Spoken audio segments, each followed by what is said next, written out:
Make quickly, which you unfortunately have to live with.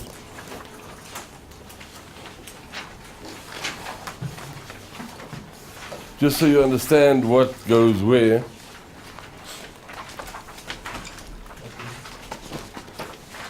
We're on page 4 of 6 in the beginning section of the reference material.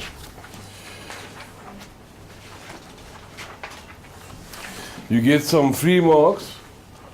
Submission of pre-work, which we will look at as we go on over these 3 days. That is now, after you've read the Maponya story, I think we can go on to that, spend 10-15 minutes on the pre-work, get that done. Then there are 6 activities in class that we do, which you have to take notes and include that in your PMA. And you get 1 mark for each of the 6 activities. So that is basically that 10 marks you can already have done in class.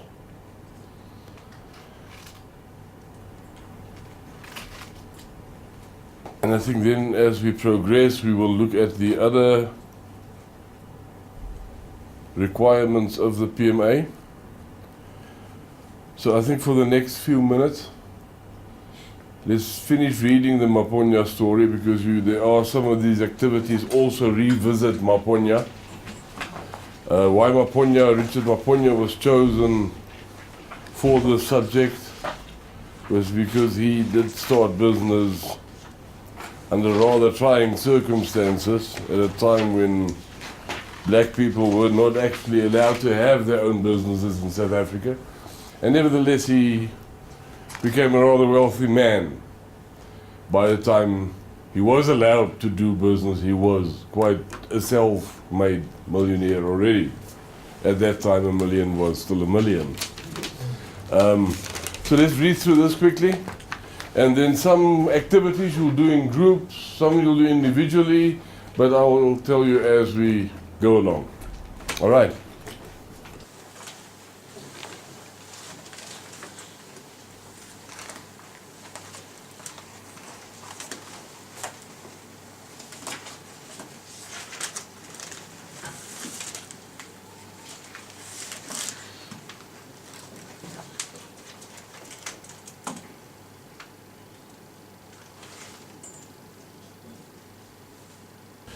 I think before we get to the course material, just to get most of you, I'm sure, have finished reading on Maponya.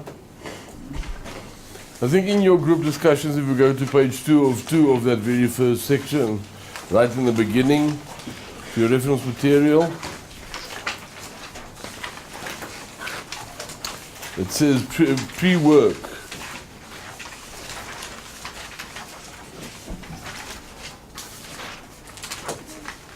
Yeah, that next page. Yeah, that's where you need to be. You have that page, you turn around, and the next page says questions to be answered. All I'd like you to do is take a few minutes, most 10. You've all read Richard Maponya. Make a few notes on what you think must be contained in the answer, so that you have some notes together for when you have to do your PMA. Then we've got that part wrapped up. But that will also make them, and then each group must please select a spokesperson, and then we will look at just 1 question each can be presented by the spokesperson of the group, and then everybody else can comment on what they think differently. And then we've started talking business, and then we'll continue. All right? So if you're in your group, have a quick discussion on those 5 questions. Make notes on it. It will only help you for your PMA when you get back home, or wherever you do your PMA. I'm sure some of you are so eager, you fall flat on the steps here and start writing.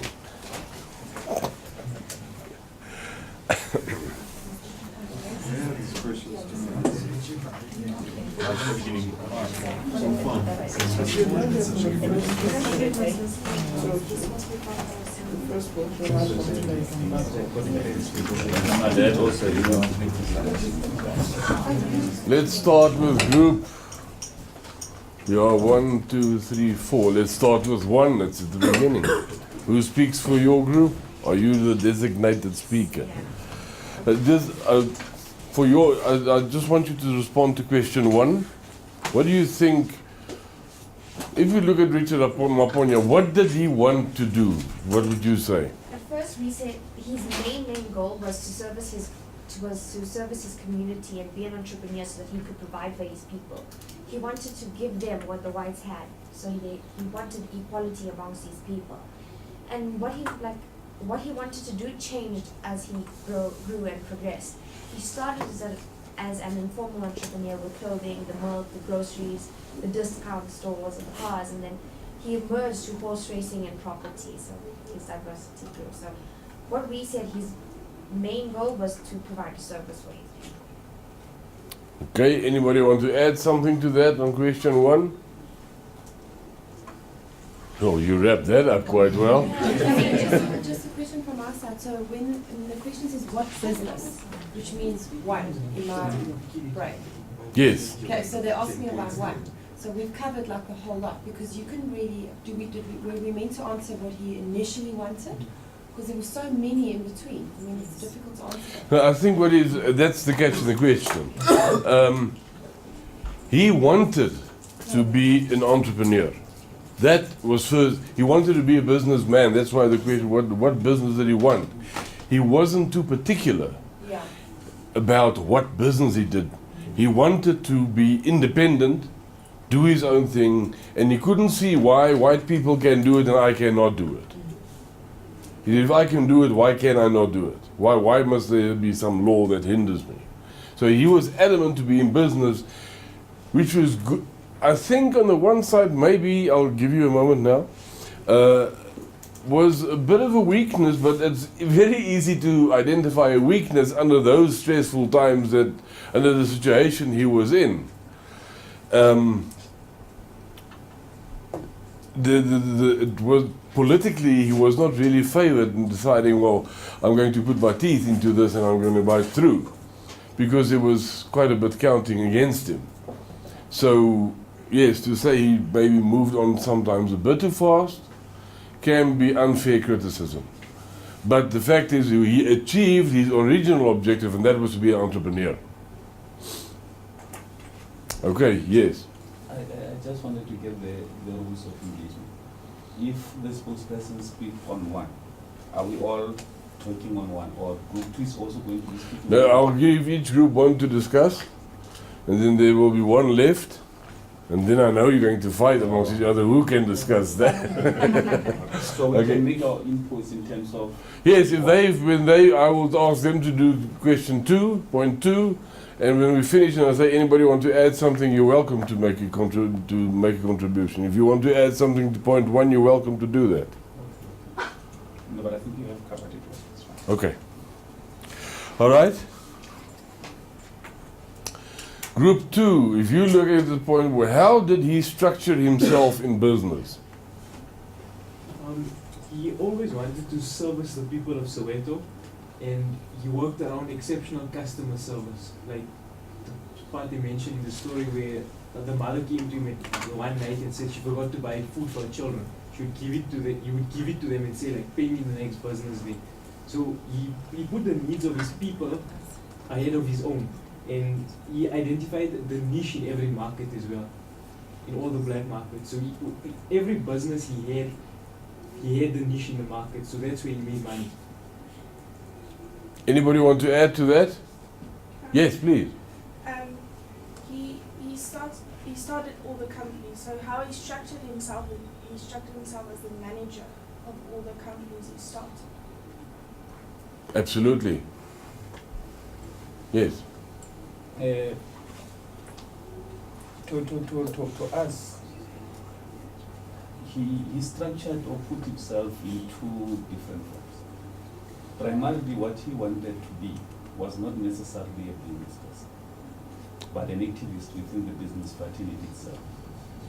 He's coming from the backdrop that says if a white person can do this, primarily that exactly what has molded him, better, moving from the situation of deprivation to better. Now, he was primarily actively identifying and exploiting any other opportunity that would be coming his way. And the first one being the vegetable garden that he had. He could have, if he wanted to really be a business person, would only be focusing on profit as primary his objective. But that was not the case. He was striving for better and identification of opportunity and exploiting the field.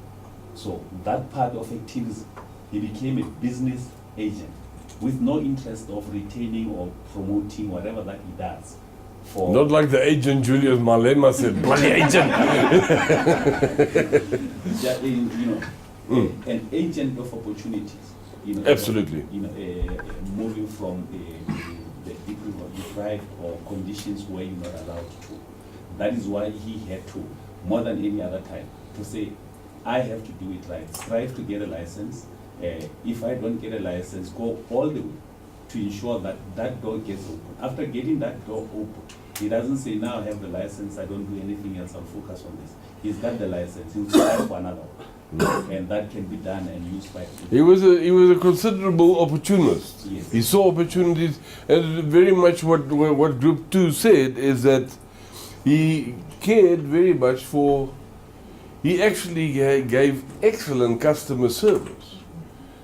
And He was a philanthropist as well. he actually, he met demands that were screaming at him because of the whole system at the time. The deprivation that was created as a result of the system. And the first thing, it was like his approach with the clothing. Haven't got money. Wear while you pay. And he had a very good principle. He got the deal done. Didn't look at the money. And if you're hungry next time and you haven't paid your food, now you're starting to have a bit of a difficult situation here. So he had a very interesting, but because the people had very limited access to funds. Although there was some spending money, as he proved with the BMWs and the motor cars. So he was very much in contact with his environment. Okay, anybody else something on point 2? Group 3, what was his business philosophy? Oh, from a quote from one of his, or in the text here as well, sums it up: wake up and do it yourself. Want something done, do it yourself. And he always never took no for an answer. So if he wanted to do something, he did it himself. And if you tell me I can't do it, then you better understand, explain me very well. Why do you know me so well that you say I cannot do this? And that was, so basically his philosophy, be hands-on, do it yourself and drive it. Well, that and also I think also not give up.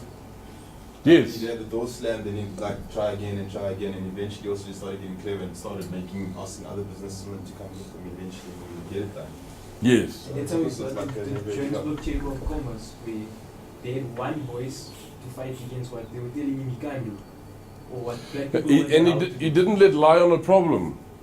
I mean, when he kept on, after so many doors kept on slamming, he said, you know what, if we become a Chamber of Commerce and we Speak as one voice. are a stronger voice with more support, then people have to start listening to what we need to say. And he never stopped dreaming. No, he didn't. And he was always on the lookout for, no opportunity was beneath him. And he wasn't demotivated easily. With the milk story, when the other people started taking the milk business, oh, let me do something else. It was not really I don't think he slept too well for a few nights, because he had a lot of thinking to do, but I mean, he didn't go sit on a pile and say, you know, me, poor black businessman, look at it now. Now the white milk companies come and take my little bit of white milk away. Didn't do that. He said, let's do something else. Okay. Group 4. Question 4. The question being that how did Richard Maponya manage his failure? In our group, we think that was his actual business. Failure was the context and the backbone of what made him to say that now how do we transgress from this point to fail? There were a lot of blocks. Before he could do anything else, there were barriers, and which were immediately would refer as failures. Now, if you sit and say, I can't do it, it means you've failed already. So he had to go and knock and break the walls.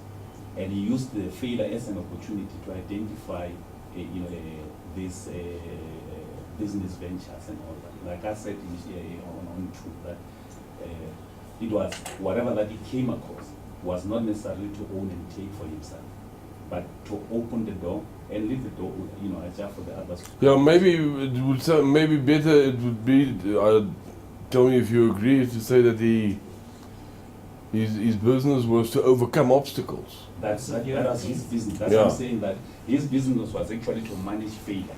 Because before anything else, we were meant to fail. And Well, everything was positioned to cause failure for a black businessman. yes. That was to the point. transgress that Yeah. was his role.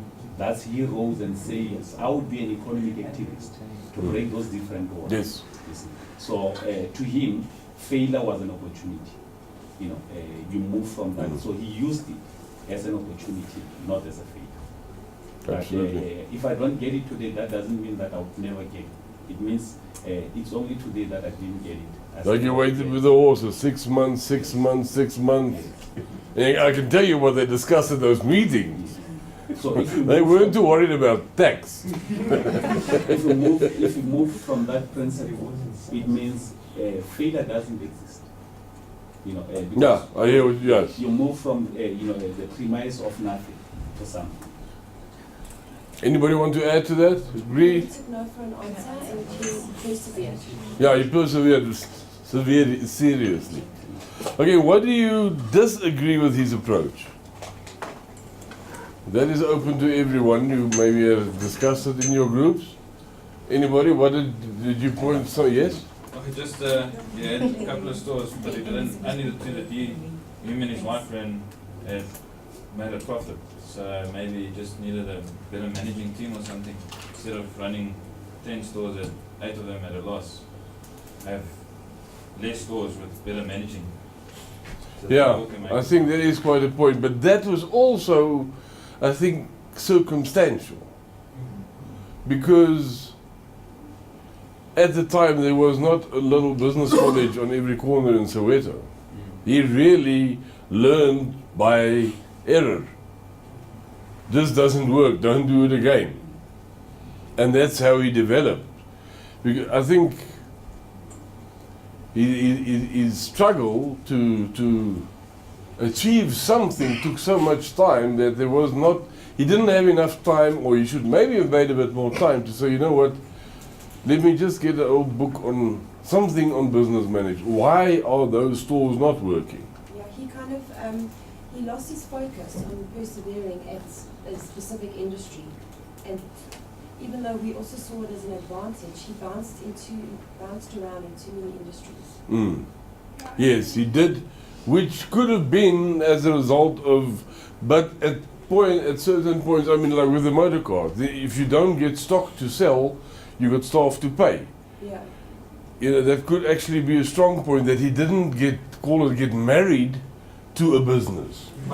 If there's no profit, sever it, move on to where there is profit. I think if he didn't have time to manage his businesses, he should have introduced like an incentive to his managers, where they would get a profit share. So if the businesses thrived, they would get more money. They would be rewarded proportionately. So what we're saying is actually Richard should have been in this class about how many years ago? I'll be with you in a moment, yes? I think he gave up on a few businesses that he could have still managed in the background. Well, not managing it, but getting a management team and doing that. And then he could have moved on to the next business, rather than stop the business and get the new one. Yes, I think that comes through a bit, that he Cut his Guys losses are and easy. walked He away. had too little business management experience earlier on. And later on, as he grew, he said, you know what, if you want to go where the money goes, we go big. Yes. You know, I tend to agree with everyone on this because, like I said, that was not his business. The success of the business itself was not necessarily to be, you know, to improve on the bottom line, but to sustain and ensure that this is an opportunity and it requires, you know, an entry into. All that he had to do, he was an agent of businesses. He was an agent of opportunities. He never wanted to do bottling business. He never wanted to sell cars. He never wanted to sell clothing. But those were opportunities that were available. I think he was, especially the bottling business, he felt very strongly about why can't black people do business. Now that exactly takes you back to why was he actually in business?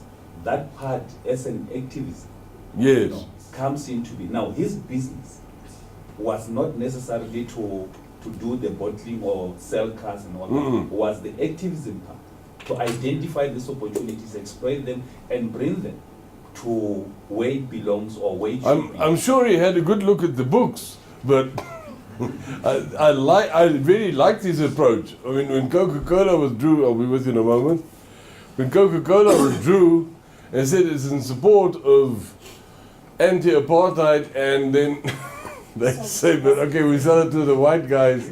I mean, if I was Richard, I would be quite upset. Listen, you guys are missing the point here a bit. Okay, so yes, I think they used a fantastic opportunity. Yo, Temba. Yeah, I'm not sure whether, in fact, when did he begin boasting by saying he's a self-made businessman, either now or possibly, I suppose, but definitely not then when he was actually beginning to struggle in his businesses. But I would say we all know that initially he wanted to be an educator. Mm. And look, notwithstanding the fact that he was living during those difficult apartheid days, and he would especially, and then obviously in the process he was able to make money for a living, and realizing that he had this business flair, and having pronounced himself as a business economic activist, I suppose that if, obviously I think he was actually projecting himself as a leader in that particular business area. He was supposed to have amassed, himself with necessary education to ensure that he's able to overcome those obstacles. So I'll say the mistake he made was not to, given the opportunity, attend school so that he get necessary education so as to be able to deal with the. I agree with you to an extent, but I think what one must also keep in mind is, do you think he had the time? I think he had a lot of challenges to face, and when you were going against the government to say I want to do business, I fully agree. Then you should actually go for some schooling in that field, but I think the challenge he faced kept him quite busy, so that when he could do something, he did it. He was very, let's say, busy, getting done what he wanted to achieve. But why I say I agree with you to an extent is because we can't know exactly what circumstances did to him. But where I fully agree with you, yes, you can read through the short story here that some training in business management would certainly, or some schooling in business management would certainly have helped him to an extent. Because I really don't believe that there is that thing that one was not having time to go to school. I saw you were smiling when I said that. If you don't have time, you make time. Okay. But he was an institution himself.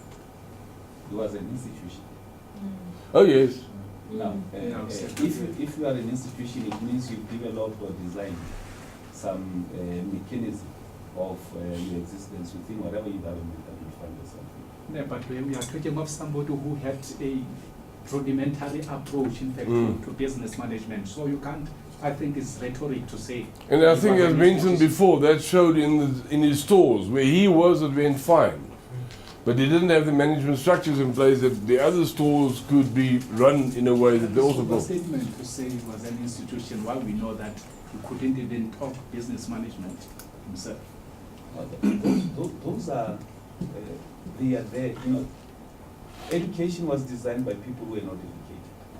You know, knowledge is. No, wouldn't easily say that. No.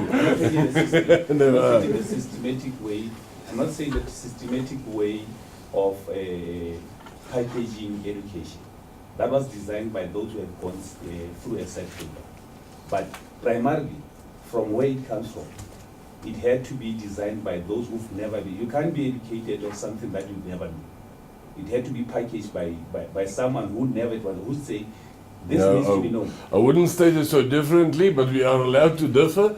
You're welcome to have that point, but I believe that you have to go I think I tend to go with Timber on that.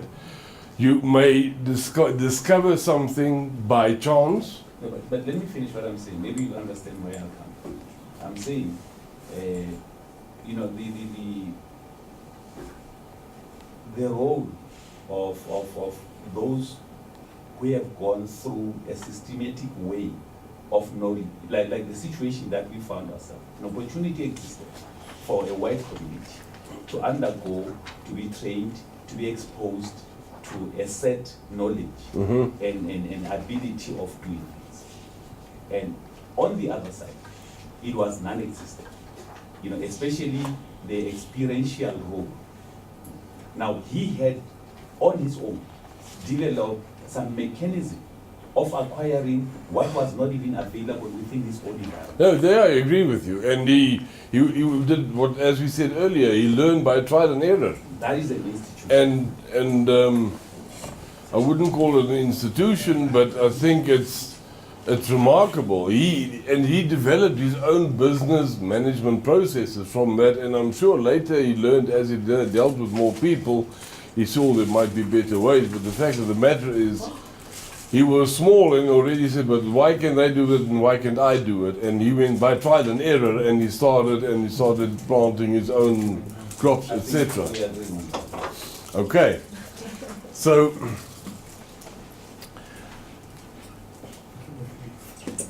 and that takes us exactly to why there is a subject like business management. If all business has to go through the processes that Mamponya had to go through, I think we're going to run into many more failures. The other problem with business management education is you get people that think they are business managers that shouldn't be in business. Then we get another result. But the fact of the matter is, life's a business. Business management principles, what happens to a business? You got something coming in, we're not using barter trade anymore. So something comes in, is processed and is exchanged for money. And that money goes in many directions. Some of it becomes profit and some of it is paid to you. So you have exchanged your labor for helping that business achieve its objectives. But then you're sitting with money. Now, how are you going to manage that money? What do? Spend it on the first day, Nomtombi? It's a bit difficult, eh? The third day becomes difficult already. So, you also have to have a business plan. And because you have a limited amount of money, unless any of you has a surname Gates or something like that, You must be able to optimize that money, not so? So that you get maximum value for that limited amount of money that you have received. So that does the maximum work for you. And that is nothing other than a business principle. So if you wonder why the business doesn't buy coffee or tea, calculate 10,000 cups of tea and look at the numbers. Okay, so, but those are all principles that we have to look at, the same as applies to your own life. I have been introduced by Trisham. I've studied quite a few things in my life. I've done philosophy through Oxford, I've done BCom in economics and LLB through UNISA, visual literacy through UNISA, philosophy through Oxford, and MBA. I would like you to, I'm a member of the Project Management Institute. My area of speciality is very much based focused on project management, which I also believe, and you'll find that as we go through these 3 days, is just as applicable to just business management. Be very careful to box it, but we'll get back to that point. And I'm a certified sustainability reporter and auditor, and a member of Free Market Foundation and Mensa, for what that is worth. I'd like you to introduce yourself briefly.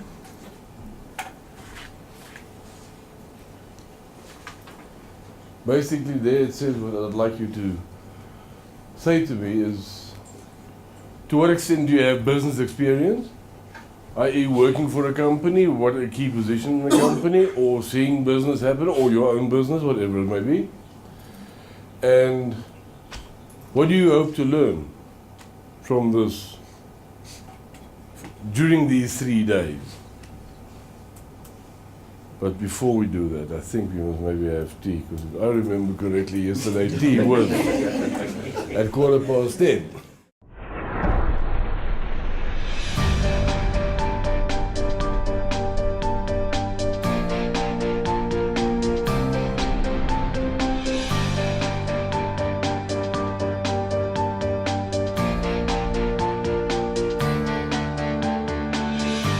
But we'll have lunch, I think tea time is 3:15 or 3:45. I'll check just now when we break. Oh yes, if you've got any,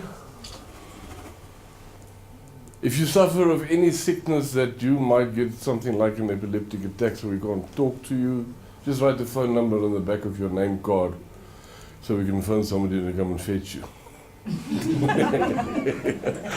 But just so we can phone the right person in case there's something like that. And in case of fire, Run. follow me.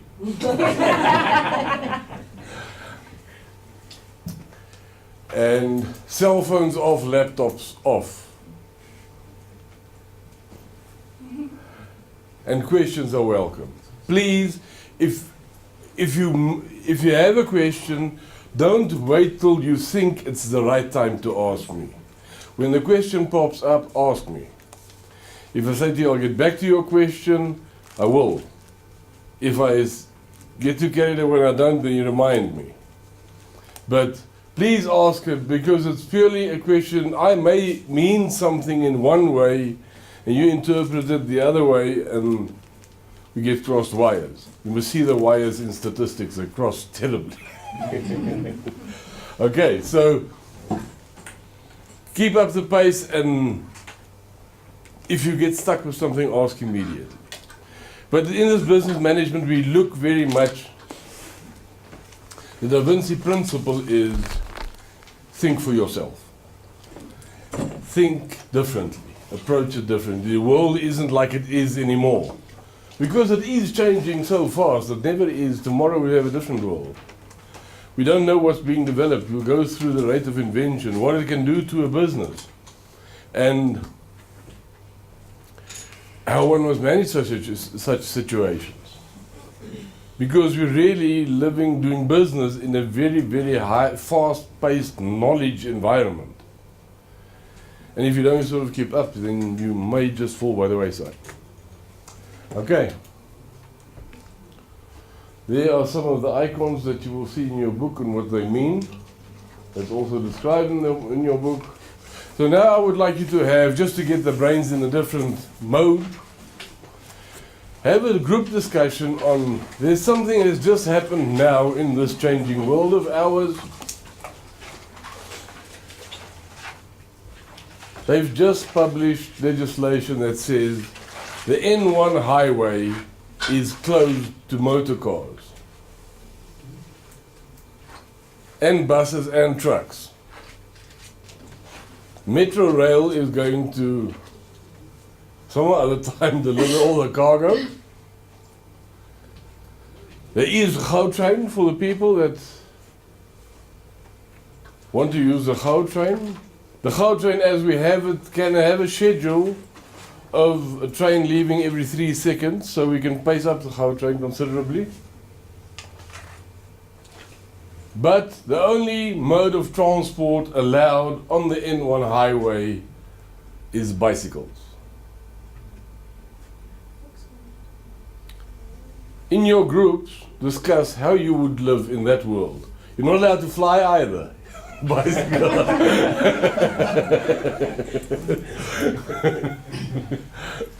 I saw those four look quite relaxed. We go up. All right. So discuss how you would see that world. What would you do? What opportunities? Cancel What? my gym contract. Cancel my gym contract. What would life be like? What opportunities would there be? What problems can it cause? No toll gates. Exactly. So have a 15-minute discussion. You can decide what kind of business you might want to open in support of, it will bring a lot of new opportunity. So, yeah, have a quick discussion on that. And then each group can say, right, this is what our group would, this is how we see that world, and this is what we would do. We discuss that for about, say, 10 minutes or so, and then we present. So these 4 questions here.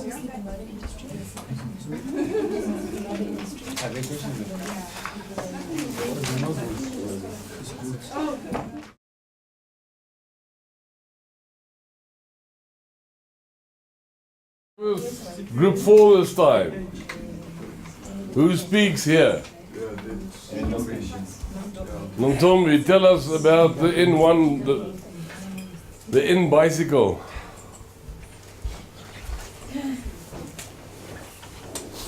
Okay, the first question was which businesses will suffer most severely as a result. So, what we wrote is the taxi rapid transport system will suffer because now N1 has 4 lanes. One will be just for small bicycles, then the other one will be for taxis. That's So very obviously- dangerous. So trucks too, deliveries will be delayed because now there's limited space for them to do that delivery. So companies or organizations which mostly use transport, road transport will suffer the most as compared to other systems. Okay. So, yeah. Anybody want to add to that? As far as the suffer, which business will suffer most severely? Yes, Bianca. Fuel industry? And as a result of that, the economy will suffer greatly. The economy, but the government will suffer severely because of their fuel tax, which they're having a major party with in any case. Okay, anybody else? Yes. I'll say, well, all the businesses, because if you have to get to work on a bicycle, you gotta be sweaty, you gotta be tired. Okay, so except for that, the transportation, they gotta have to, well, build more taxis or trains to take you from one place to another. So in every town or city, there's going to be bicycle shops all over. There's going to be places that create trains and everything they need, so that they don't have to use public transportation to take everything you need to build a train to the place they're building it. So it's going to be everywhere. So that, yeah, there's job opportunities, but it's going to be a society around transportation and how to build transportation. Do you want to add something? No, I also just wanted to say it's going to be all the businesses will be affected, because it's not like we're closing a small road. It's the N1, it's a national road. So there's a reason why it's the biggest road in South Africa. That's why we change it. So it's going to definitely affect everyone. It's not just a small... Oh yes, it will. Import and export on the motor vehicle industry. Okay. What will the benefits be? Let's start now with group 3. What do you think the benefits will be of a bicycle in one? I think, is that I say? Yeah. Okay. We've just said here, most probably to some extent less emissions for those people who used to drive on the N1 between Pretoria and Joburg, and the other way around. The options or alternatives could be maybe that since the Gauteng will go every 3 minutes, they would rather go to a nearest Gauteng station and get on the Gauteng to get to work instead of driving. So to some extent you have less cars, less emissions. Benefits also that we've also looked at is the public transport improvement, was probably to some extent because you have a lot of taxi, your taxi rapid transport system, and your back roads will be packed up with a whole lot of cars that now cannot use the N1. So it's probably because of a lot of traffic on those back roads. We're looking at benefits now. Yeah, I'm looking at the benefits in terms of the quality of the road. Okay, those yes. roads would have to be maintained obviously a lot more frequent as opposed to now. Okay. Because you still have the N1, but once it's closed, then people will look for other alternatives to try and... What will move first? Say again? What do you think will move first? Will move first? Yeah, what will move first? Meaning, I'm sorry. The toll gates, of course.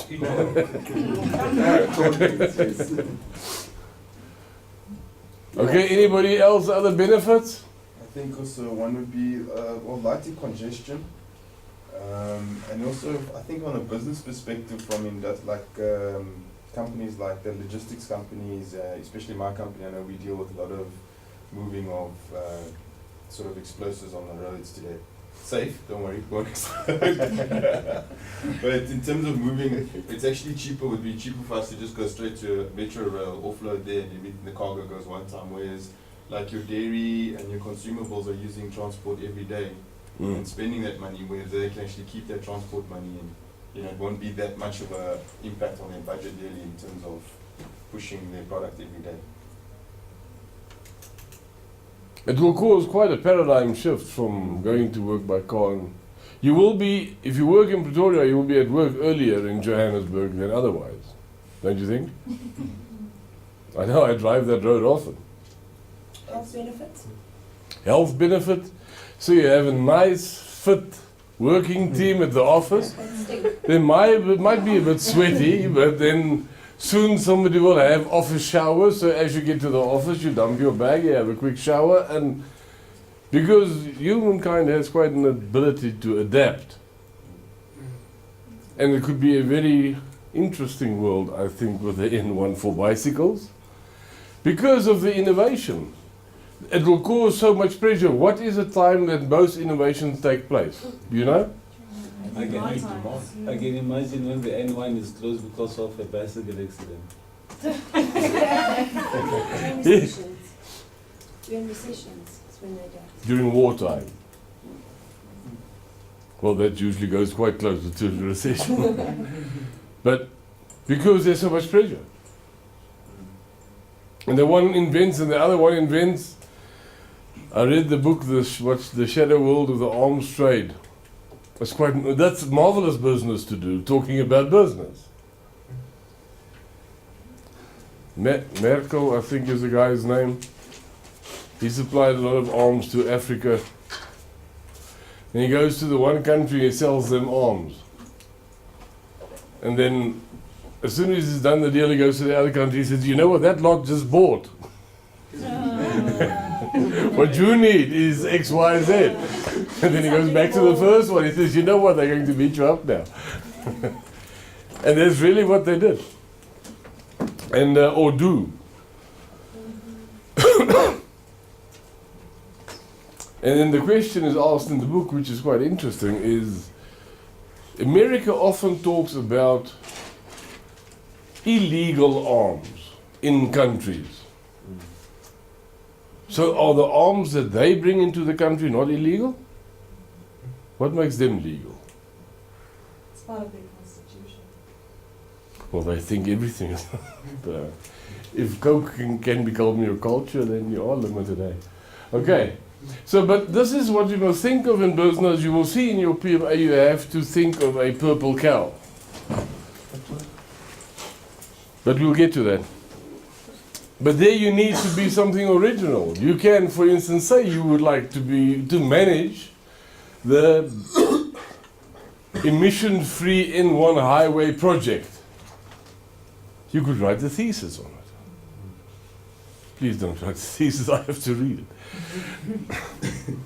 Well, I must say I have read PMAs. I think the longest PMA I had to read was 94 pages. In case you intend asking me how long does your PMA have to be? What's the average? It varies quite considerably. But it's very difficult to say, make it so long. What I usually say, when you feel you've answered the questions well, Put your pen down. then you should be. It's the shortest. All right. We asked that. Well, Winston Churchill said he can dictate a 20-page letter in 2 hours, but it'll take him 2 days to reduce it to 2 pages. So short is relative. Depends on what we find in short. Okay, so... But it does take effort. If you think you've done well and you fail, you may want to consider a different direction of study. So do research, and now don't understand me wrong. You can copy-paste. But if you copy-paste, reference it and discuss it. I've had a lady, she submitted a PMA, she was in the first group, and there was a lot of referred, quoted work, but it was properly referenced. And after that it was discussed. The reason why I put this here is because I do not think so, or I support this. Was not just I support it in view of and a discussion. Now that is fine, but then we also have other students which try to push the barriers a bit further. They go have a field day on the internet and copy pasting. Sometimes they don't even bother changing the font. And this is then deposited into a document with the hope that the facilitator, I assume that there is the assumption that facilitators have a lot of time on their hands, because I think they reckon, and we will sit and then sort out and find marks. Now we don't play hide and seek. So usually when I get a PMA like that, where I have to give marks, I put questions because I can't find the answer to that specific question. And then my remark to you will be that the objective of the PMA is for you to prove that or to show that you understand the work, no matter what your perspective, but understand the concept as requested by the question, the objective is not for me to understand your PMA.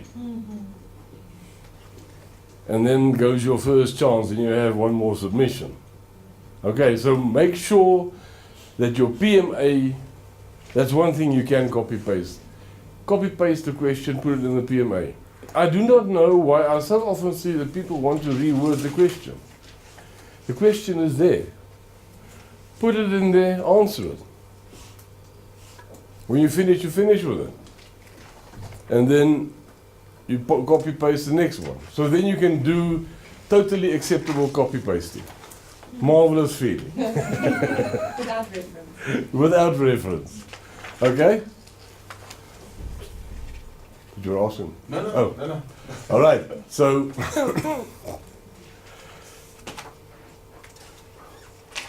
have you had Prof. Benny for a class? Yeah. Benny Anderson. Okay.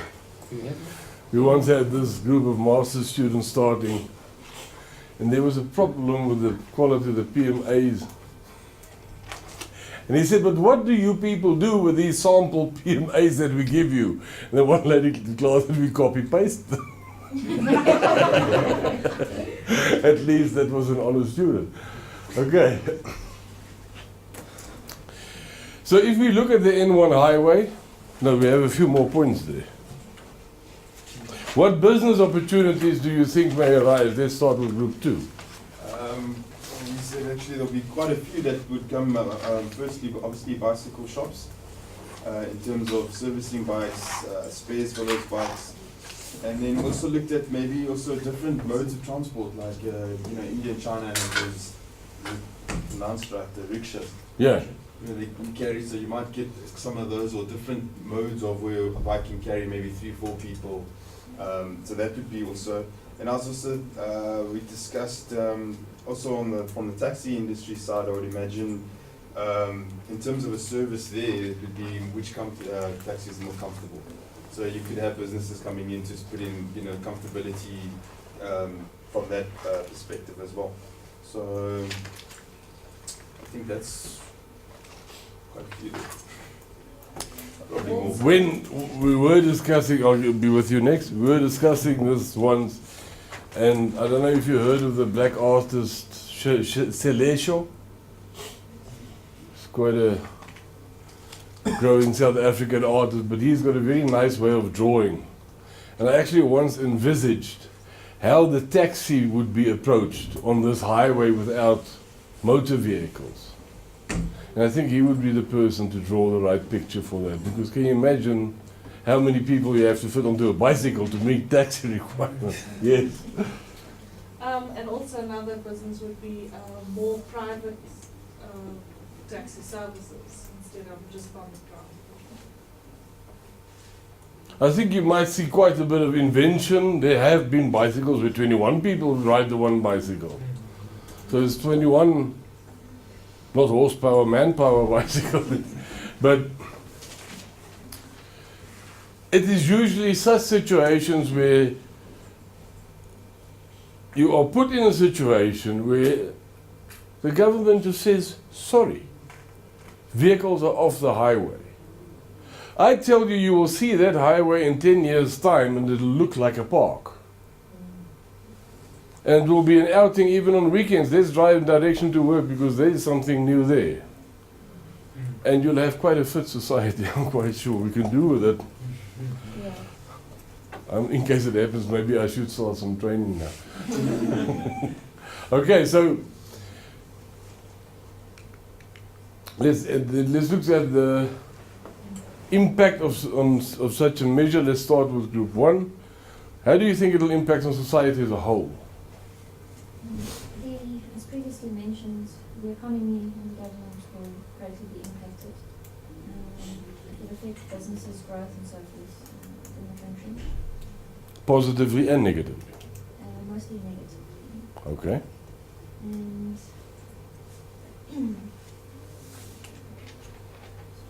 Return on investment on the Gautrain. That'll grow. We'll move it, we'll use it. The environment will benefit from it, as the amount of pollution and so forth would be far less due to the emissions. And people would be happier at work as well, as their frustrations would be worked off and all the exercise. So apart from the health side, which has a positive and negative impact, people would be far more relaxed at work and actually get paid. So I think that's it. Yes. And I think we may have bicycle shops and spare parts being more expensive, while on the other hand we'll be having vehicles and spare parts becoming much cheaper. Well, there's a free market system. Maybe it starts off expensive, somebody else opens up. It's a capitalistic system that applies. So, yes, it can have an influence, or your demand reduces for vehicle spare parts and they go up. So there are many, but those are all, one can go very into a lot of detail, but in general, if you go to a place like, say, Holland, which is very, very bicycle orientated,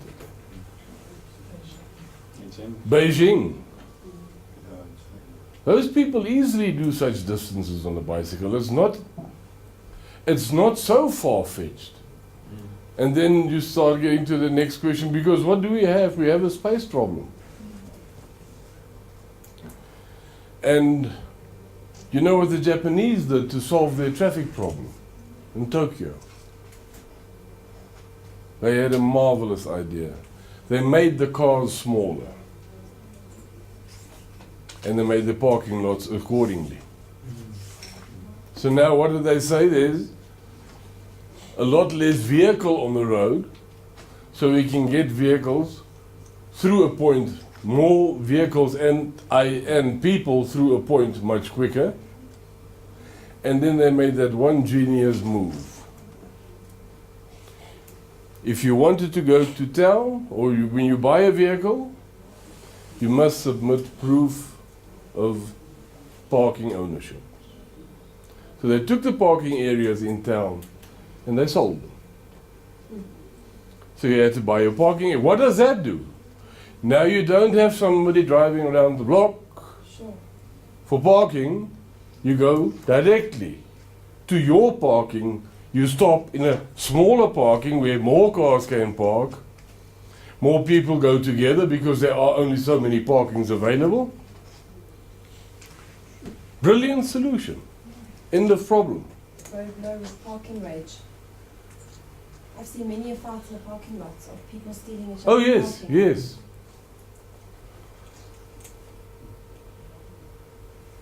I think there was a video clip that once did the rounds about this guy. It looks like South America. In a small car, quickly nips into the parking, and this guy gets ready to get out, and then out of the small car gets this huge guy. He just starts reversing. Okay, so, but the idea of this exercise is, let's not look at business as it is.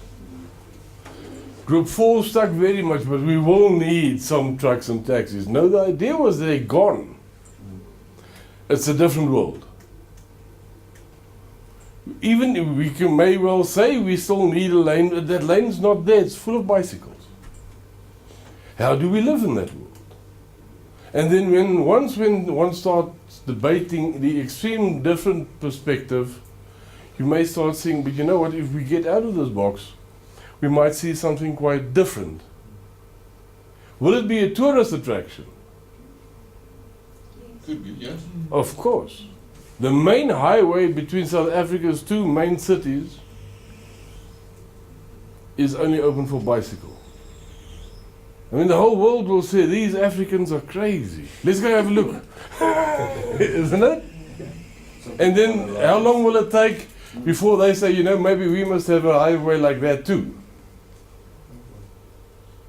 That is what can happen. But it slows the economy.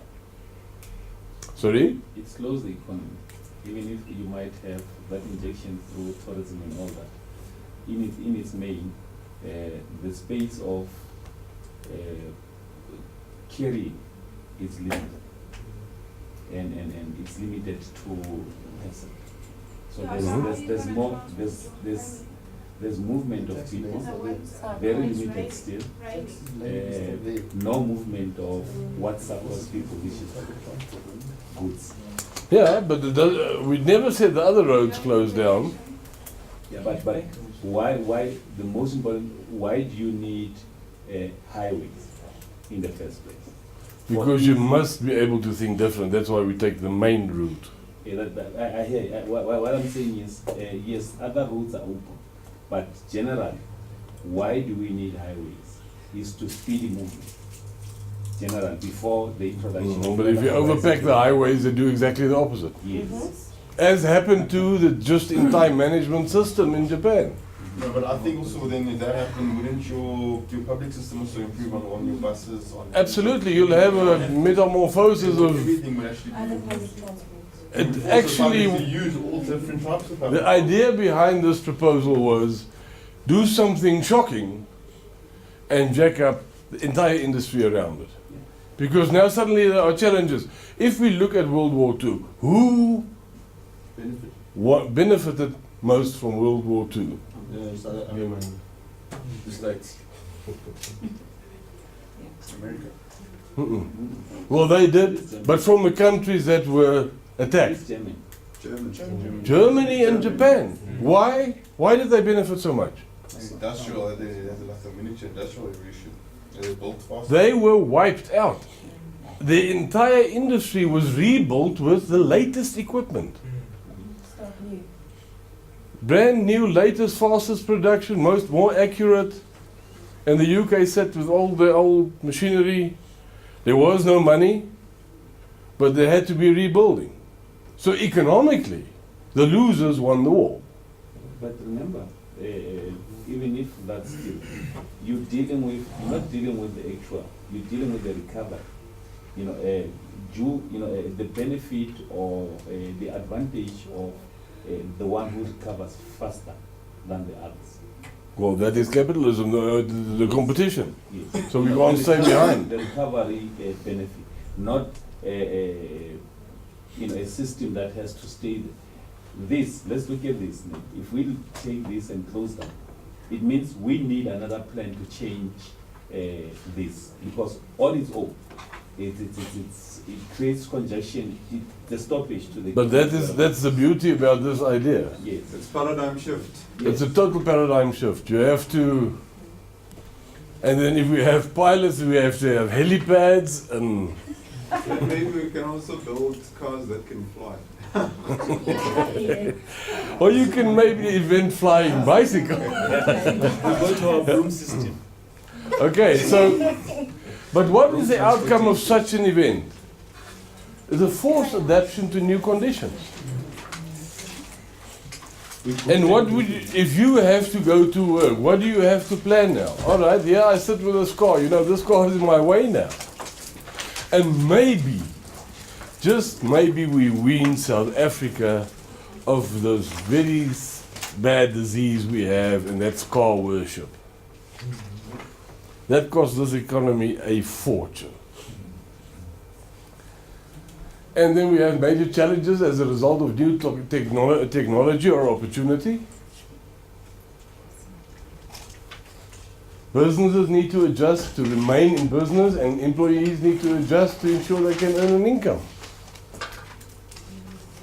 What happened after '94 when, I think it was the Tokyo Sexuale, when they moved all the provincial offices from Pretoria to Johannesburg? The N1 got congested. He should have said together with that, but you all go by bicycle. That would have been different. But imagine you're owning a business like Vodacom, and all your employees have to get to work, so they have to get up at 4 in the morning to come to work. Like That's what I do. Okay, then 2 o'clock. Okay, then you have to get up early. You have to get there. And then what if I have to go to Vodacom to fix my phone, or just to go buy airtime? So I'll have to take half of my day just to do that. with the groceries and the rest and the kids and everything And- else, and I have to. And have a nice family outing. Yeah, exactly, and it's gonna take me half a day just to go fix my phone. How long does it take you now? Vodacom is going to 2 days. I hear what you say. Exactly. But so what will come? But that's why I say such a drastic paradigm shift. One of the companies is going to say, you know what? There are bicycles all over. Why don't we put service franchises in areas? Why not? It's still gonna take you half a day to get something. They come to you. But then also, if people need to travel, like if the traveling is so far, they move closer to work. Yes, it'll cause a total economic upheaval, and a very interesting one at that. And as you say, you're going to battle. In the beginning, absolutely, you're going to have to do things that you think, but what a schlep. But look 5 years later, then you see, but you know, this. Yeah, well, your Samsungs and what's the name should start installing, is it Unitrans? Yes. That they have in Australia and it's Immediately, I mean, because there is, you can do something like that actually, and it can become very interesting in the capitalistic society. Because now, at the end of the day, in the economic principle, what do businesses vie for? You may need bread, you may need milk, you may need butter. There's competition. But what's the basic competition? Customer. It's for your money. And let us influence you. You are going to spend money. You don't take your salary, leave it in the bank like I do. You don't do that. You spend it somewhere, and the great competition is drive somebody to come spend that money on my product. That is a great competition. It doesn't mean it can be motor cars and holidays, but we want the business. And that will immediately come strongly to the fore, because now a center, suddenly a shopping center, will become much more valuable, because they say we have a monorail. We ship in customers from any Gautrain station. In other words, this shopping center now is as accessible as the whole Gautrain network. So suddenly it starts changing. And your half a day, you will see, within a year, is much faster than it ever was before. Possibly. I think that the other things that maybe that will also bring about revolution, that the necessary one, in that those will be arguing that the most hit by that arrangement would be the blacks who are living very far from work. They will always arrive either late or tired at work because they woke up early so that they can ride their bicycles, and then at the same breath arriving late again at home, not having an apple. What about the rich? With their families. Maybe at that time they will also rise up and say no more RPP houses in the outskirts. Bring them in. Yeah, in the center. But can you imagine the rich? Can you imagine driving a bicycle from Pretoria to Johannesburg with geld?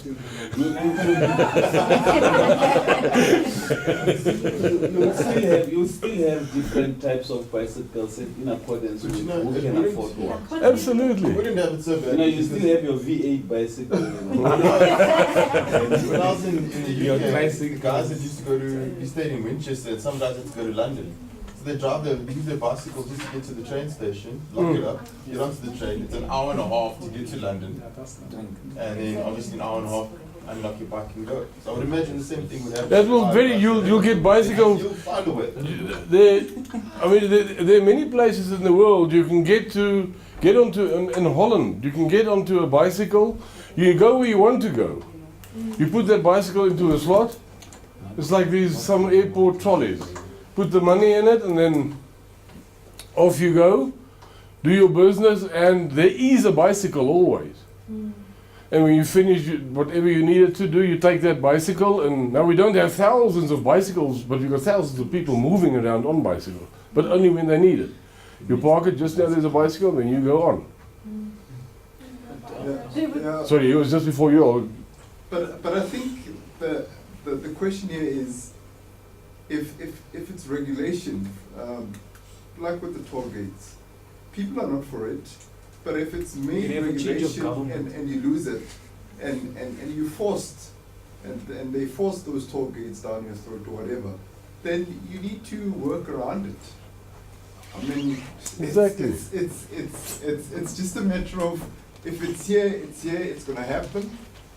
Some people you are going to can't get stop hurt, it. some people are going to benefit. Yeah, you can't stop it. And it's like you said in the beginning that the world is changing so fast nowadays that if you don't keep up, then you get left behind. We might just as well introduce an interesting one, Sasha. But it's also again about the adaptability that will happen, because then businesses will encourage people to work from home with that part of your subsidy. Say, I'll pay extra into your salary, make sure that you have a good phone account, good internet connection. People will then start work from home. Won't that be marvelous? And that's the whole idea. And I still don't understand why so many thousands of people have to go to offices. Yeah. I don't have people coming to my office. I don't want anybody there. I don't even go there. We only have meetings there. This is the loneliest switchboard operator in the world. So, and why waste that petrol? I don't want to. I despise driving here. Because I have to get up at 6 in the morning, 5:30 in the morning. You spend 2 hours on the road. And then the same on the way back. Now, that is half a working day. Gone. Then you do 8 hours here. And then you only got 4 hours left to fill up a day properly. Now, that becomes a little bit taxing, I think. The productivity we lose on these roads is phenomenal. And it was with those ideas that this idea came about. Said, what will be drastic so you actually force society to rethink? Because now it's easy. You want the job right, you get here. And now you've got to think. I've got to travel. I'm going to be fit. So you might create new industries in the bike. What happened to photography with cell phones? When cell phones came out, who would have thought that photography would fly through the roof? Because they put a little camera in a cell phone. And then a lot of people think they are photographers. That's frightening. Even albums. So, photo albums. And then they bump up the megapixels and the megapixels, but what people forget, when you've got a little lens like that, it won't become better. Okay. So typically in a society, what we have to look at is what we call is Maslow's hierarchy of needs. And that's that ever-growing need. If we suffer or live past the shock of having to commute to work and back by bicycle, and some infrastructure has formed around this bicycle movement, and it's starting to work, and now we would maybe want some refreshment stations on the road. Water. SMME development. So you can have one, it can be one SMME's park, the whole bicycle highway. It's starting to look positive, isn't it? Can I just ask a question? If you have to go buy groceries, how are you going to do it? Mary doesn't like the bicycle idea.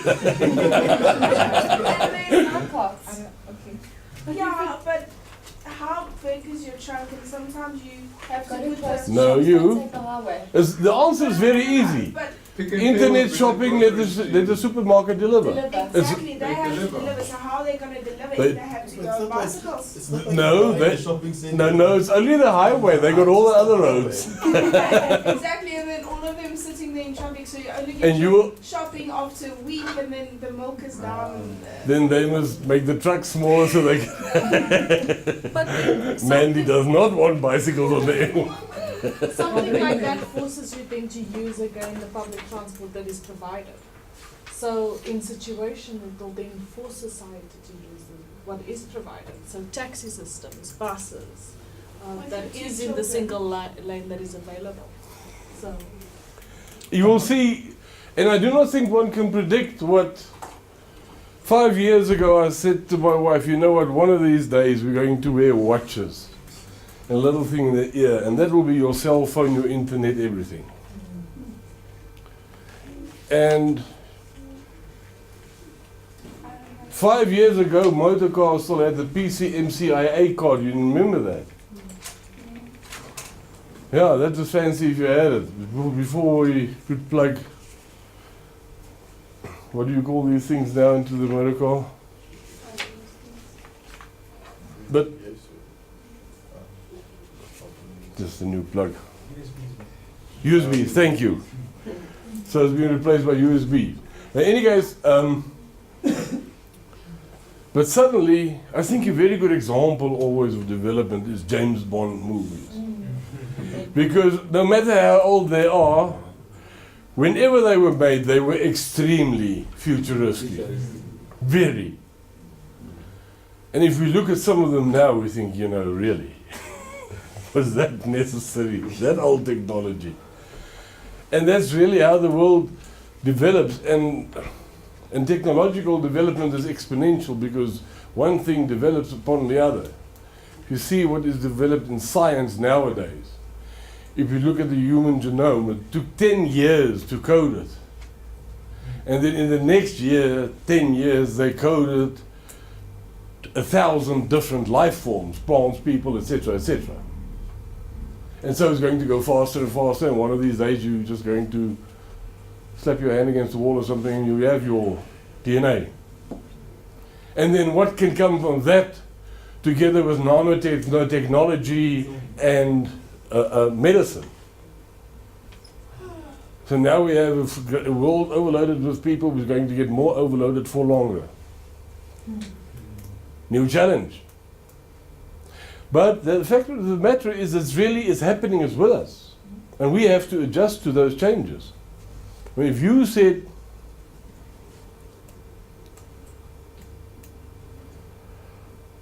my first laptop, that was image. You waited half an hour for it to start. You had to restart it after 5 words were typed. But that was now the laptop. You had a portable computer. I mean, this was absolutely fantastic. And wherever you go, can we see that? And it really wasn't worth the money. But where did it go? Today, if you said that time, you know, in one of these days we'll be sitting in classrooms and everybody will have a little thing like this in front of them. No. Okay, so but we first on this, like the bicycle highway, we have the physiological need. We must have some water, get something to drink, sustain ourselves to get there. Same with the very basic. You can go to the basic principle of human being. The first thing is get some food into the system. Sorry, can we get these slides off the website, off Moodle? I'm sure we can. Is it? Okay, cool. So, but once the stomach is full, you got your groceries, now you want to rest somewhere. At least you want to be safe. So we have some safety needs. We need some shelter. We want to be protected against the weather once we've eaten.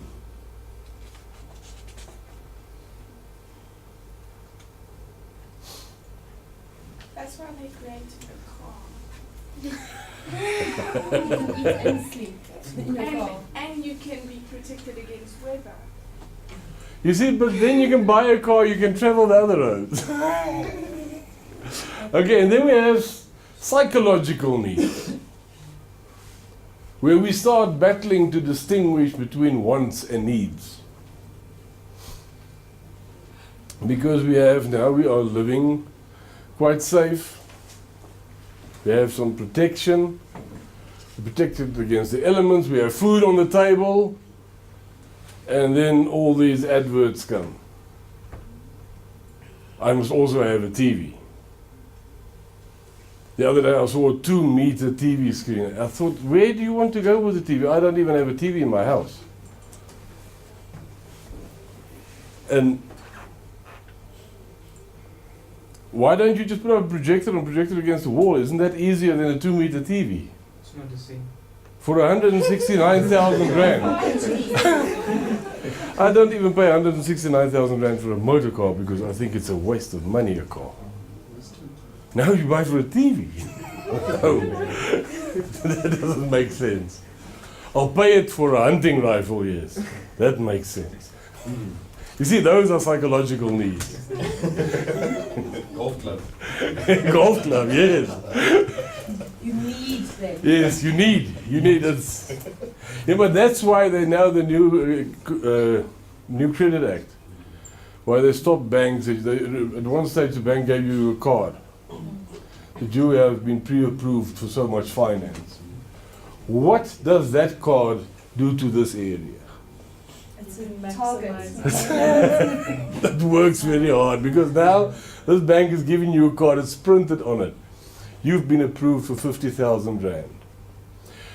What does that card do to your brain? It tells your brain, you got 50,000 rand. And what happens to your eyes? They start focusing on anything that is marked below 50,000 rand because this is now within reach. And then you think, what?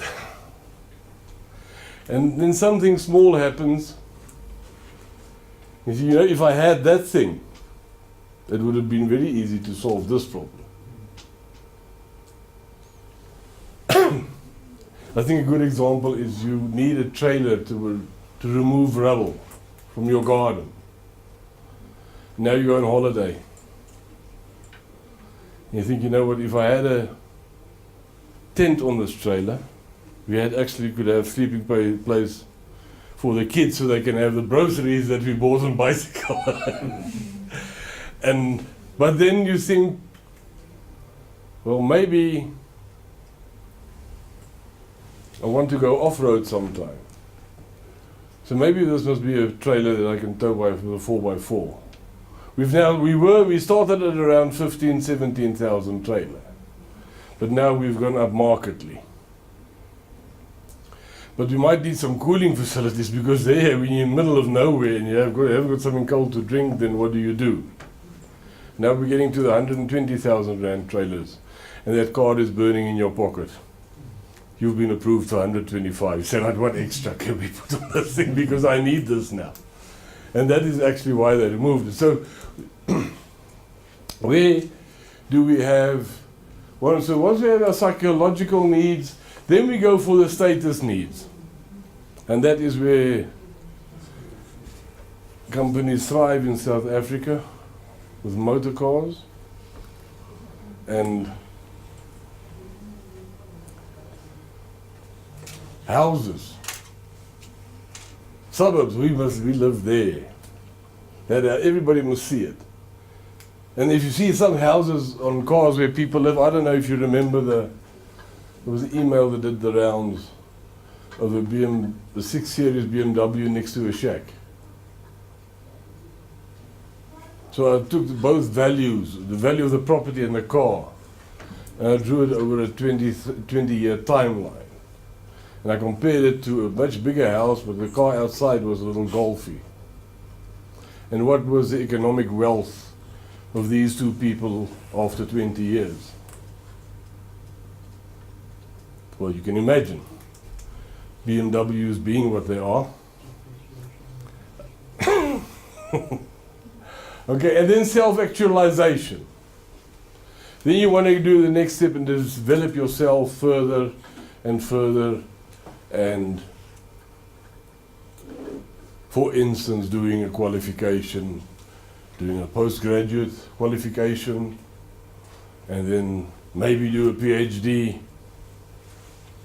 But that is then because you have an interest in an area and you want to develop yourself, increase your knowledge.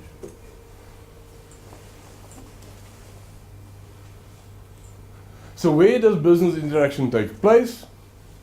So now, firstly, we have the complexity of the hierarchy of needs. Different needs, different people.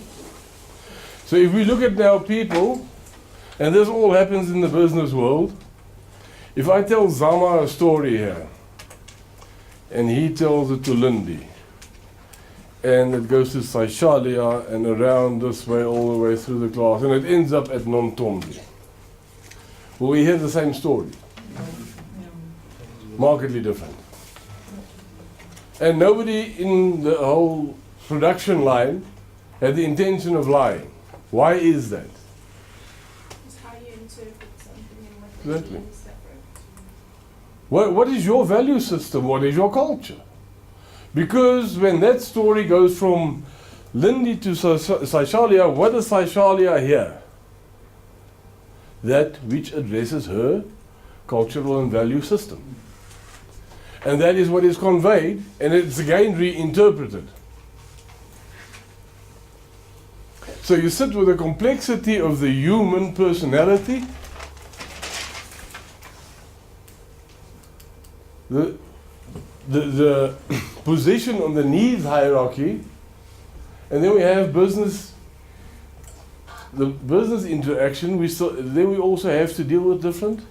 You got the personality, the requirements, and then we have cultures. So we have an organizational culture, which we find in business.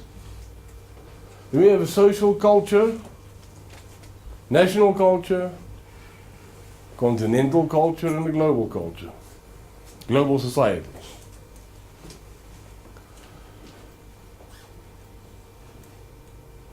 If we look at an example of two organizations, let's say we look at Virgin and General Electric. Virgin under Richard Branson, General Electric under Jack Welch at the time. General Electric had the problem, well, not had the problem, Jack Welch had a system, he called it the 70-20-10 system. If you worked for General Electric, every manager, every GE manager had to submit a report every year and list the names of 70% of the people that tow the General Electric line, the company line. They had to list 10% future stars and 20% that they have to get rid of. And after 5 years they said, but you know we are out of 20%. He said, I want the names. Now that is, so around that type of performance demand, a certain organizational culture developed. Now let's go to Virgin. When British Airways tried to close down Virgin, what they did is they stole their business class clients from the booking system, which was highly unethical. And at the same time, they were also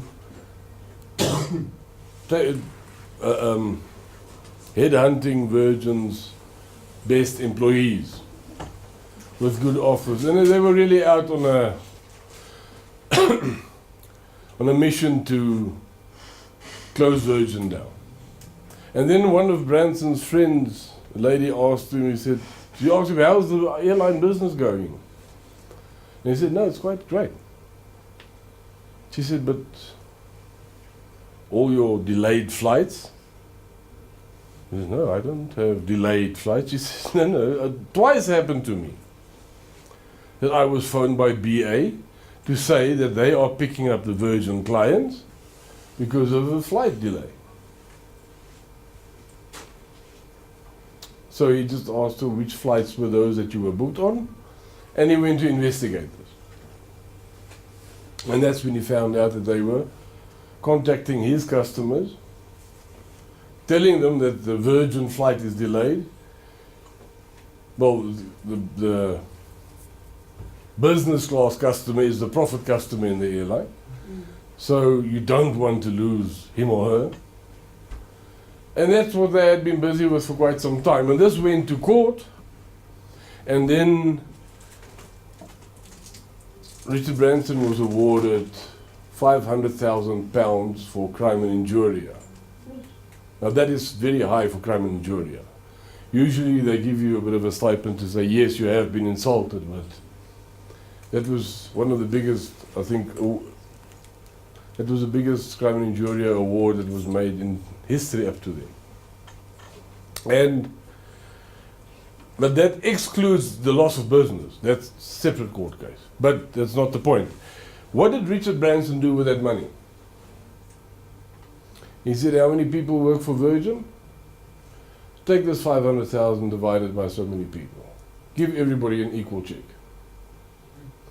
And he wrote a note to, well, then Virgin was still quite small.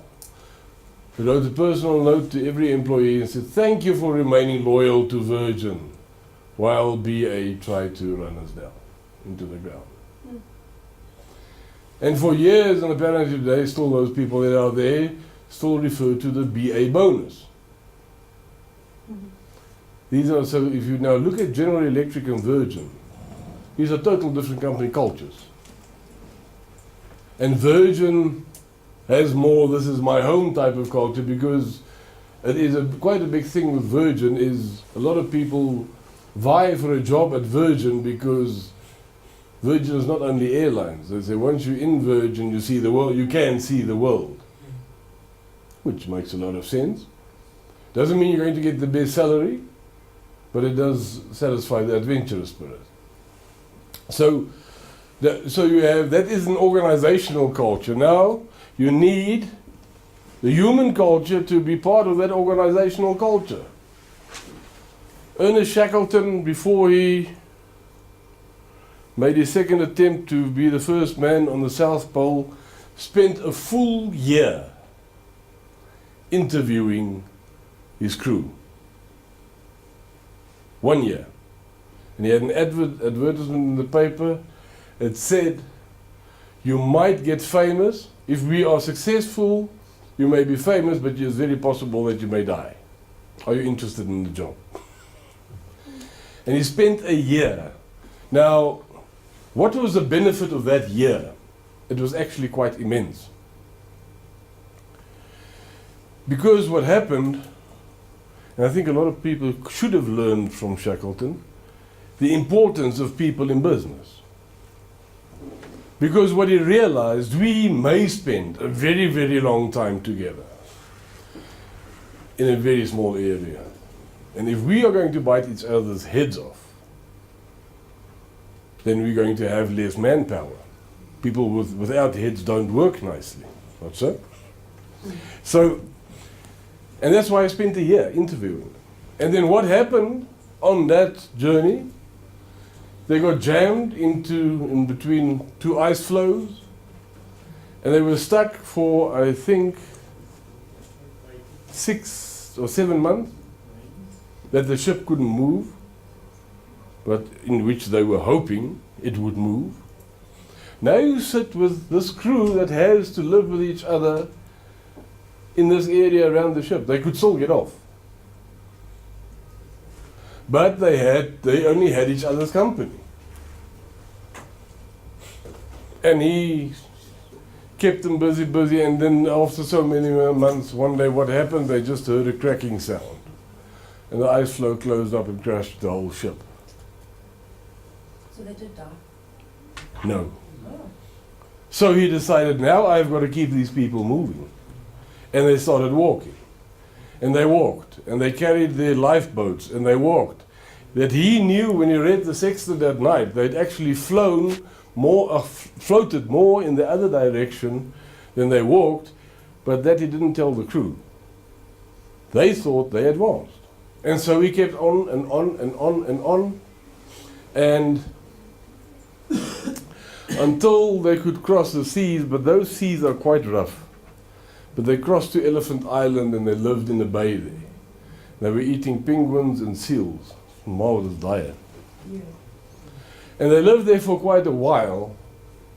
And he said, you know what, we can't go on like this. Nobody is ever going to get here unless they are in trouble.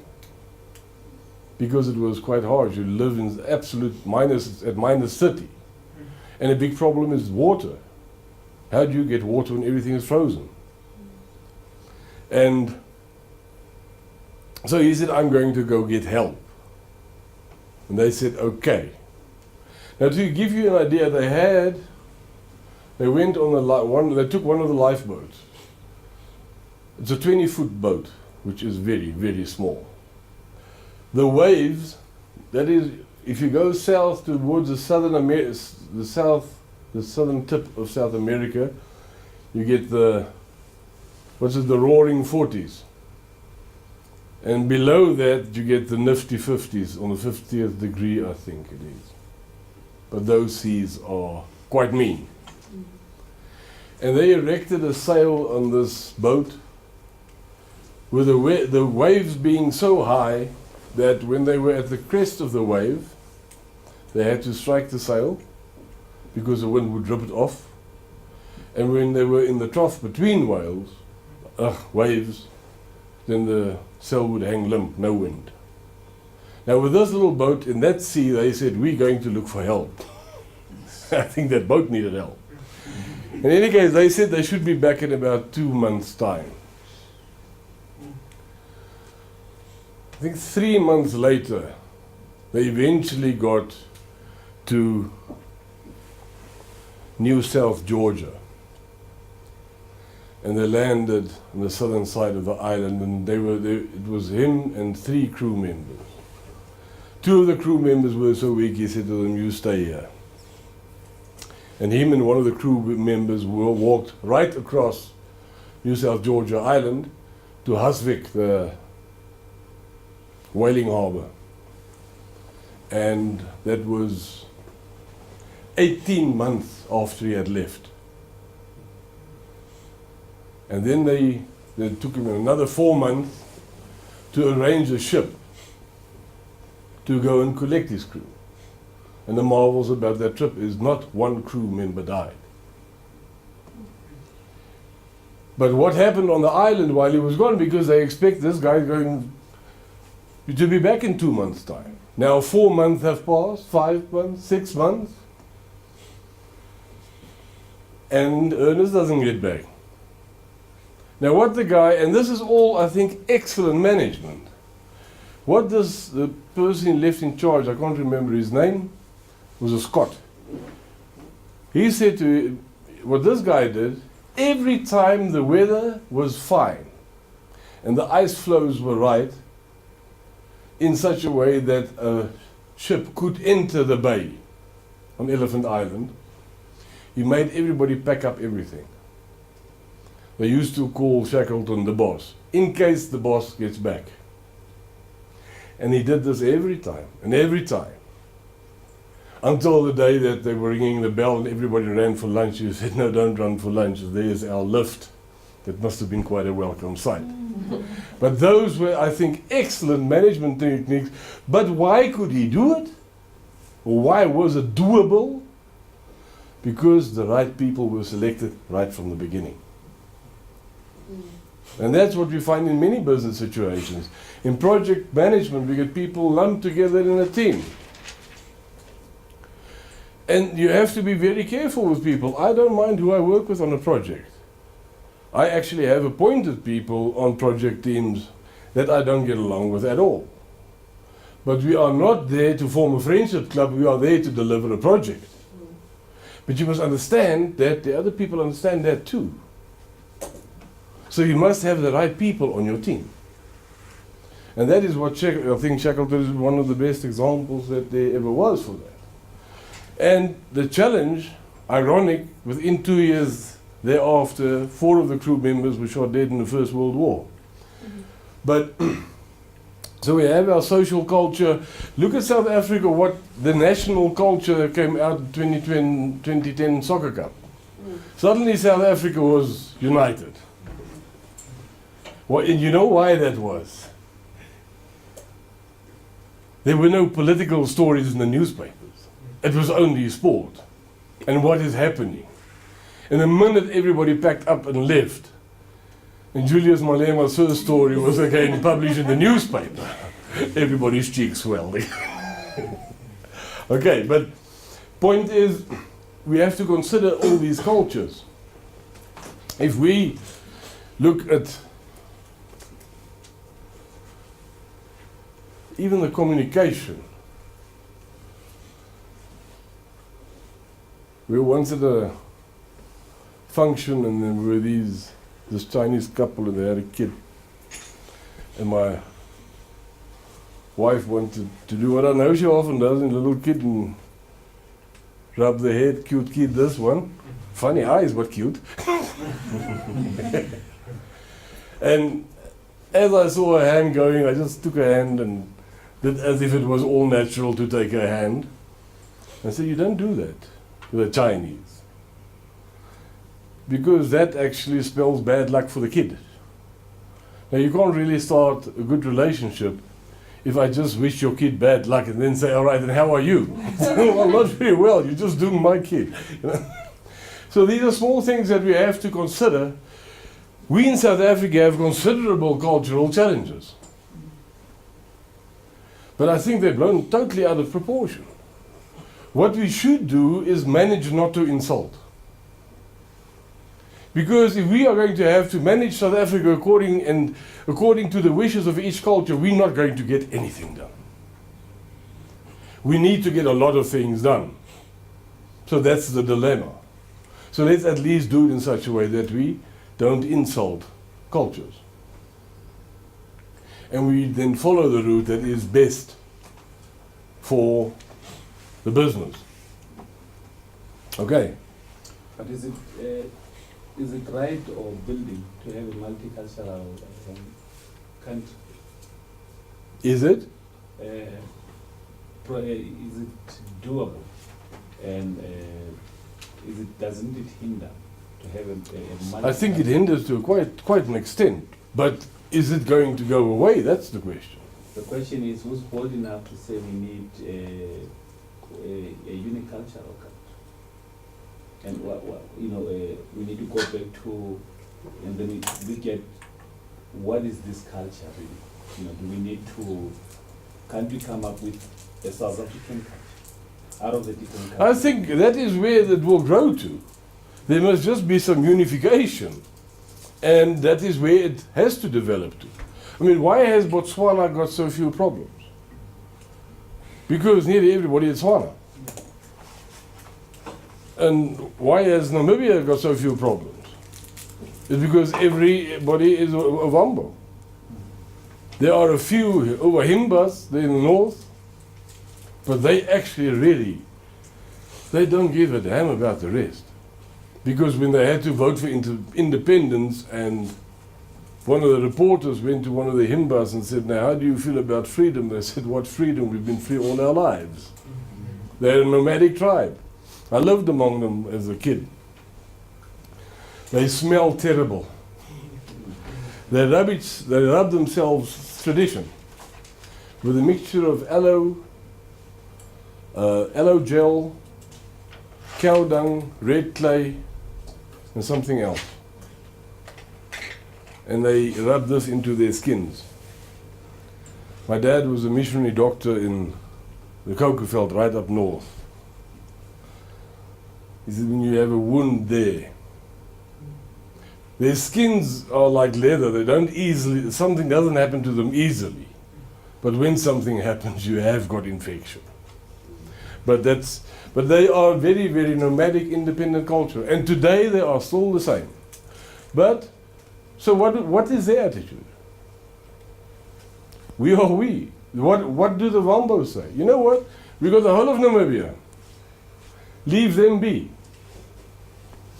And then there's less friction. What have we got? We've got quite a little support here of cultures. And that now has to be managed somewhere. It's costing the economy. It's costing dearly. But we can't wish it away overnight unless we make the N1 only open for bicycles. Okay, so what we've said so far is we live in a very complex society and we haven't done the least bit of business yet. Because in this society we now have to produce something that is acceptable to that society and that will make use of such service or product so that we can trade in that society.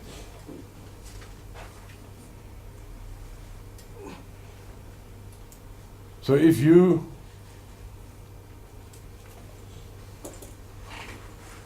we can get back to that later.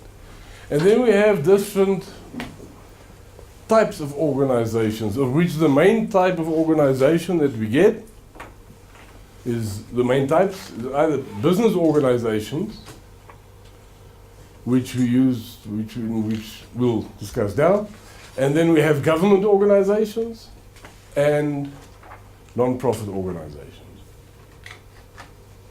such as the lottery, which is quite. So if we look at business entities, we have a sole proprietorship. In other words, Zama, you have got a business. Your business cannot litigate. So your business cannot sue or be sued. You can. So Zama is the legal entity that represents that business. Then we have a partnership. Partnership can be anything between 2 and 20 people. The only way you can be one person in a partnership is if you have a split personality. Okay, so partnership 2 to 20 people.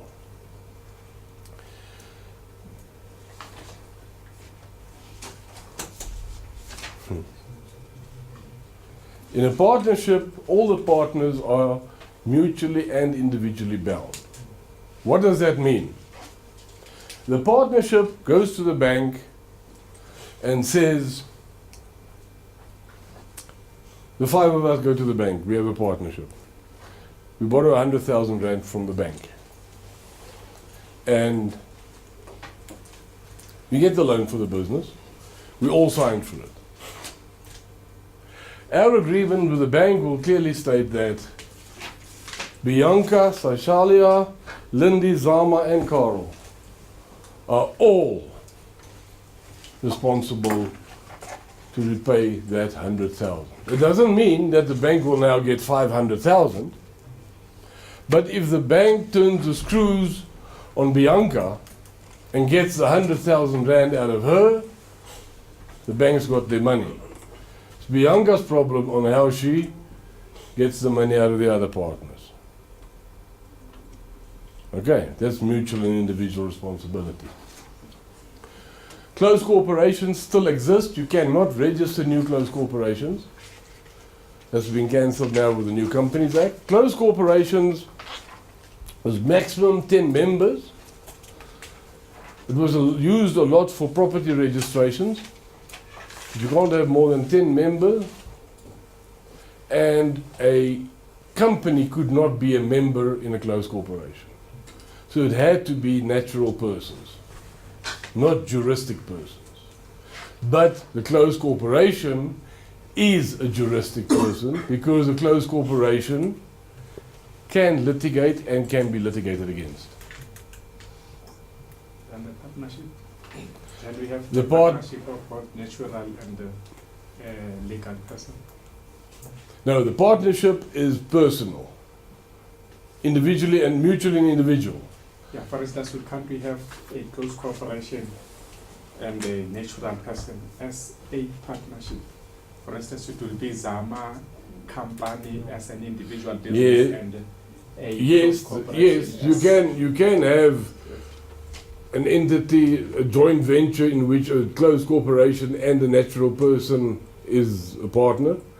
A closed corporation can be a partner in a company, a Pty Limited, but not a closed corporation can't be a member in a closed corporation or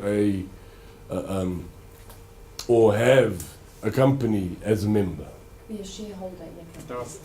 It can be a shareholder in a company, but it can't have an interest, a company's interest, member interest.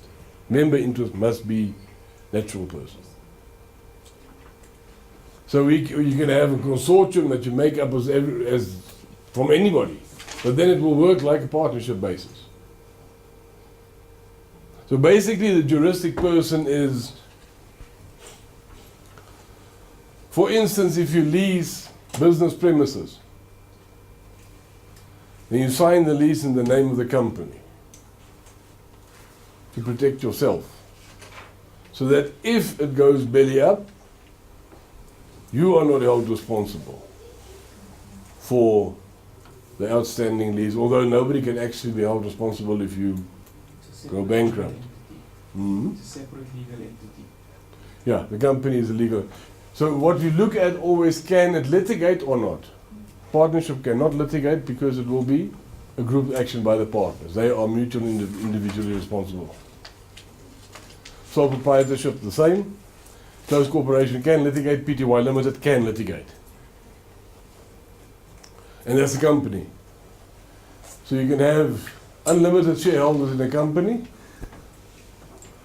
When you have a public company, so it's not Pty Limited, it's not private limited, it's just limited, that will typically be a company on the stock exchange. The unlimited shareholders. But the proviso is you need at least 7 directors. That's what happened to Richard Branson too when he took Virgin public. It lasted for a very short while, I think 1 year. He said, you know what, when I have an idea, I really don't want to sit with a lot of long-faced directors around the table and explain what I want to do. I want to go do it. So you know what, here's your money, give me my company back. And that's what he did. So your processes are different, which is logic because you work with a lot of other people's money. What is a public company? What is shares? Shares are there to finance the company. And then if that finance is used effectively, the company grows and automatically the share becomes more valuable because the company grows. And then we have a Section 21 company that's not for gain.